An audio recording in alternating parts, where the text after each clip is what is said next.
आप देख रहे हैं एक अलग न्यूज़ 24 साथियों। हम जनपद जौनपुर के जिला कार्यालय में धरना प्रदर्शन पे हमारी मौजूदगी है और यहाँ पे कुछ लोग धरना दे रहे हैं, तो आइए हम उनसे आप लोगों को रूबरू करवाते हैं। 9 अगस्त से आरंभ हुई थी हमारे ज़िले में, हमारे जौनपुर जनपद में। जो आपने देखा विकास भवन के सामने जो क्रांति स्तंभ बना हुआ है, उस पर लिखा हुआ है कि छात्र सेनानियों के स्मृति में। तो 12 अगस्त को यहाँ तिलकधारी इंटर कॉलेज के विद्यार्थियों ने तिरंगा झंडा, अंग्रेजी झंडा उतार करके तिरंगा झंडा फहराने का प्रयास किया था। और वो विद्यार्थी जो आप सफ़ेद और लाल झंडा देख रहे हैं, ऑल इंडिया स्टूडेंट फेडरेशन से संबंधित थे, जिन्होंने योजना बनाई और अंग्रेजी झंडा को उतार करके तिरंगा झंडा फहराया। उस झंडा फहराने के दौरान अंग्रेजी पुलिस द्वारा गोलियां चलाई गई थी, जिसमें 20 से अधिक विद्यार्थी घायल हुए थे।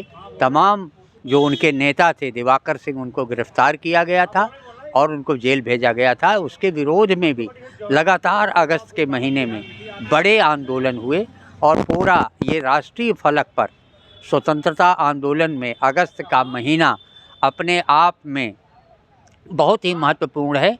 महात्मा गांधी ने अंग्रेज़ों भारत छोड़ो का जो नारा दिया था, उस नारे को लेकर के पूरे अगस्त भर, 12 अगस्त को, 16 अगस्त को, 17 अगस्त को हमारे जनपद में धनिया मऊ का कांड हुआ, सरामा का कांड हुआ, यहाँ का कांड हुआ।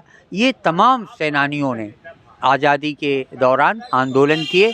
उसी की स्मृति में आज ये जो तिरंगा यात्रा निकालने की कोशिशें हो रही, तिरंगा हाथ से लहराने से नहीं, तिरंगे की मोहब्बत दिल में होनी चाहिए, देश के प्रति मोहब्बत होनी चाहिए और तिरंगे का सम्मान दिल में होना चाहिए।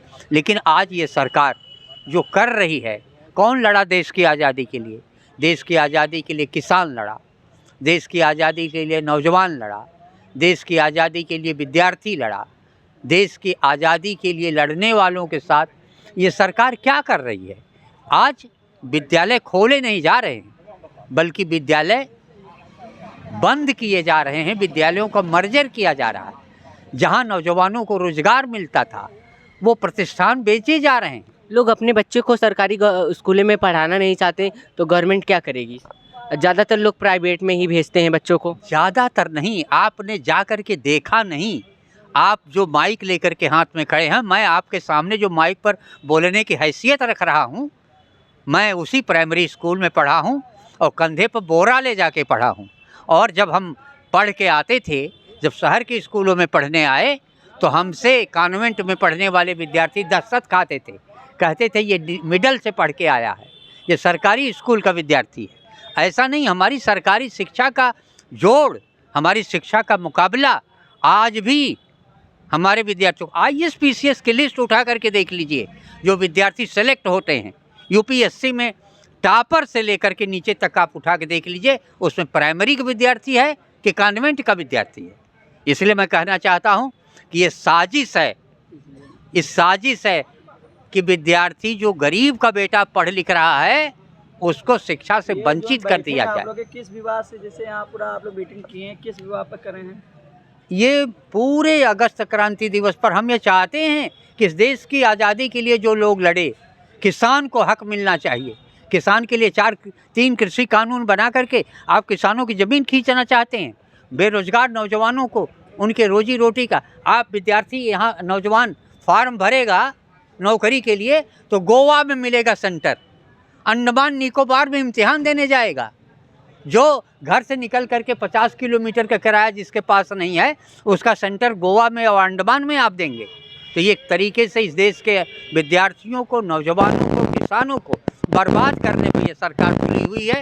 इसलिए हम चाहते हैं कि जैसे उन्होंने नारा दिया कि अंग्रेजों भारत छोड़ो, वैसे ही इस 12 अगस्त को हमारी अगस्त क्रांति दिवस पर हमारी भारतीय कम्युनिस्ट पार्टी का नारा है कि भारतीय जनता पार्टी गद्दी छोड़े, मोदी योगी गद्दी छोड़ें। और उसी को लेकर के पूरे प्रदेश में ये धरना प्रदर्शन का आयोजन किया। महीने का 500 और एक दिन का 16 रुपया 66 पैसा 2 पान की कीमत। ये सम्मान निधि है कि अपमान निधि है? जिसके पास 2 बिस्सा खेत है वो कितना हाँ, क्या खाएगा? कह रहे हैं आप? जिसके पास 2 बिस्सा खेत है वो 500 रुपए में कितना महीने खाएगा? कहती तो है गवर्नमेंट जिसके पास 1 बिस्सा खेत है उसे भी हम दे रहे हैं, जिसके पास 1 बीघा खेत है उसे भी दे जिसके पास रहे हैं। ज्यादा है उसको फायदा है, जिसके कम है वो 500 रुपए में कैसे महीने खाएगा? और राशन भी तो देती है। 5 किलो राशन में कितना महीने चलेगा? मैं सरकार का हटा के उतना दे अगर दूं पैसा तो सरकार क्या खा, जो मुख्यमंत्री है खा सकते हैं महीने में? उनको अगर किसान बना दिया जाए तो 1 महीने में 500 रुपए में खा सकते हैं, अगर खेत न दिया जाए, 1 बिस्सा खेत रहे उनके पास। क्या कहना चाहेंगे आप अपने यूपी की गवर्नमेंट को? मैंने यही बात कह रहे हैं, 500 रुपए में वो एक जंगल में बैठ के खाना खा ले महीने में, तो बताएं तब किसान के बारे में जाने किसान कैसे खा रहा है 500 खाते नहीं क्या? किसान खाते नहीं का? फिर वही बात गवर्नमेंट तो कहती है खा रहे हैं, 5 करोड़ लोगों को राशन दे। किसान सम्मान निधि है। ये गरीबों को 5 किलो राशन महीने भर के लिए, ये गरीबी का और गरीबों का अपमान है। और 16 रुपया 66 पैसे की किसान निधि, ये किसान सम्मान निधि नहीं है बल्कि ये किसान अपमान निधि है। इतना हर आदमी, एक किसान के घर कोई भिखारी आ जाता है तो 1 किलो गेहूं वो लेके जाता है, जो जिसकी कीमत इनके 16 रुपए से अधिक है। इसलिए ये सम्मान निधि, ये 5 किलो राशन गरीब का अपमान है। और ये जो किसान निधि है ये किसान निधि नहीं है, ये अपमान निधि है। अपमानित किया जा रहा है। 10 रुपया के 100 पान है बाबू, जो 200 पान खाता है 20 रुपया खो गया है।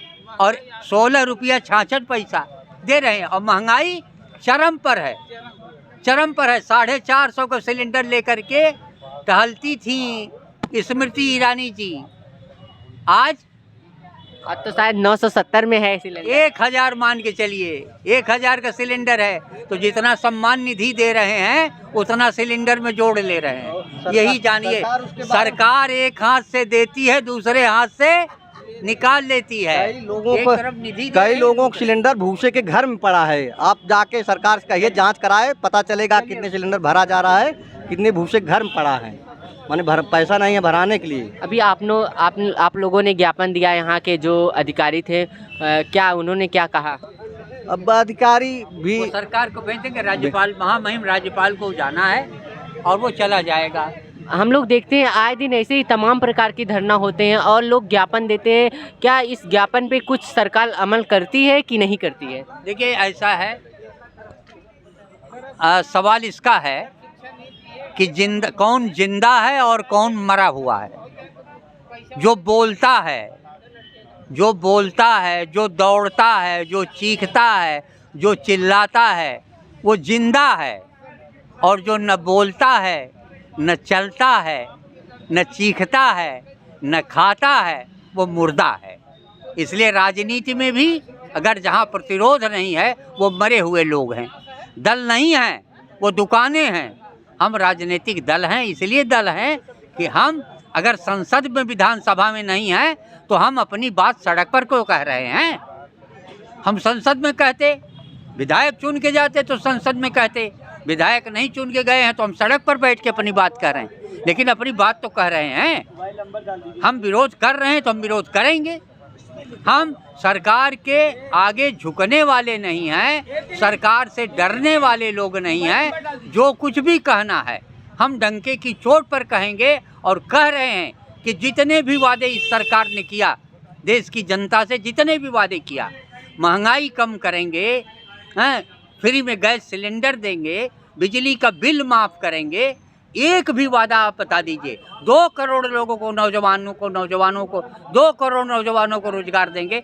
एक भी वादा अगर इस सरकार ने जो जनता से किया था अगर पूरा किया हो तो आप बताइए। लेकिन सवाल इसका है कि वादा जनता से किया गया था, जनता अगर नहीं उसको पूछ रही है तो हम जनता के छोटे प्रतिनिधि हैं, हम तो पूछेंगे। धन्यवाद चाचा। साथियों, यहाँ के कार्यकर्ता थे, अपनी बातों को रखा और कहा कि हम ऐसे ही लड़ते रहेंगे। देख सकते हैं कितनी की तादाद में हैं और लगातार कुछ युवा भी हैं जो पढ़ाई करते हैं और अपनी कीमती समय देके यहाँ पे शामिल हुए हैं। तो आइए हम उनसे भी आप लोगों